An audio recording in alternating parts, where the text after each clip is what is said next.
안녕하세요, 시청자 여러분. 하나님의 말씀을 값없이 전해드리는 하나님의 나라 방송입니다. 오늘은 여러분들과 함께 예수님의 죽음에 대해 말씀을 나눠보려고 합니다. 오늘날 대다수 교인들은 예수님이 언제 죽으셨는지 정확한 날짜를 모르고 있습니다. 예수께서는 죽으신 가운데 3일 만에 부활을 하셨기 때문에 죽으신 날을 모르면 부활하신 날도 정확히 알 수 없는 것입니다. 요한복음 13장을 보면 예수께서는 유대인의 명절인 유월절 하루 전날에 제자들과 성만찬을 하셨습니다. 유월절은 유대력 1월 14일 저녁에 진행되는데 유대인들은 유대력이라는 달력을 사용하기 때문에 이를 양력으로 환산하면 대략 4월쯤 됩니다. 예수께서는 유대력 13일 저녁에 제자들과 최후의 만찬을 하시고 그날 밤에 군병들에게 잡히셨으며 다음날 아침 6시경 빌라도의 관저에서 사형 선고를 받으시고 오전 9시에 십자가에 달리셨습니다. 그리고 오후 3시에 십자가에서 운명을 하셨는데 이에 대한 상세한 기록들은 요한복음 13장부터 19장에 자세히 기록되어 있습니다. 요한복음 18장을 보면 로마의 총독이었던 빌라도는 매년 6월절에 죄수 하나를 풀어주는 전례에 따라 예수님을 풀어주려고 하였습니다. 그러나 유대인들은 예수님 대신 가야바라는 살인자를 원했으며 일부 유대인들은 예수께서 죽으신 이후에 맞이할 유월절을 정결하게 지키려고 빌라도의 관저에서 진행되던 예수님의 재판에 들어가지 않으려고도 하였습니다. 마태복음 26장을 보더라도 예수께서는 당신이 유월절에 죽으실 것을 제자들에게 미리 말씀하셨고 유대의 제사장들도 예수님을 유월절에 본 행사가 진행되기 전 죽이려고 모의를 하였습니다. 따라서 예수께서는 유대인의 명절인 유월절에 십자가에서 운명하신 것입니다. 그렇다면 예수께서는 왜 유월절에 죽으셨을까요?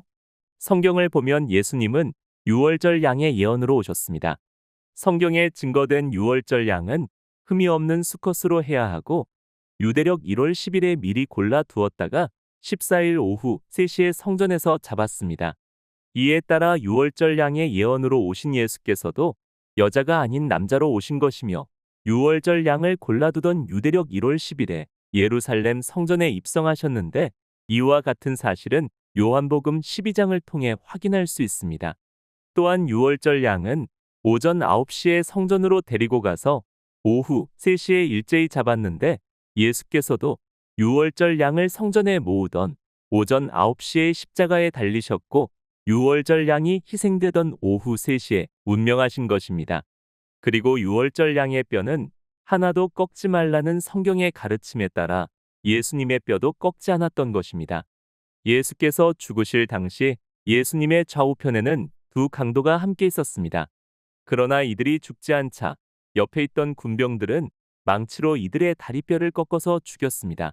그러나 예수님은 이미 죽은 것을 확인하고 다리뼈를 꺾지 않았는데 이는 유월절 양의 뼈는 꺾지 말라는 성경의 예언 때문입니다.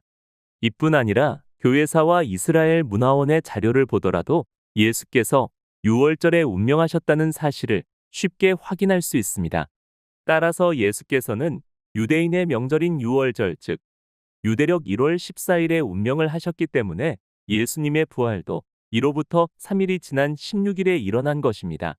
교회사를 보면 초대 교회의 전통을 물려받은 아시아 교회는 예수께서 죽으신 14일의 죽으심을 기념하는 성만찬을 했고 그로부터 3일이 지난 16일에 예수님의 부활을 기념했습니다. 그러나 이후에 세워진 교회의 수장들이 춘분 후 만월 다음에 오는 일요일의 부활을 기념하는 것으로 합의를 하면서 잘못된 날에 부활을 기념하게 되었던 것입니다. 예수님을 구원자로 믿는 성도들이라면 예수께서 언제 죽으셨고 또 언제 부활을 하셨는지 알아야 하는 거 아닐까요? 이 말씀에 많은 은혜가 있길 바라며 우리 주 예호슈아님의 이름으로 기도드립니다.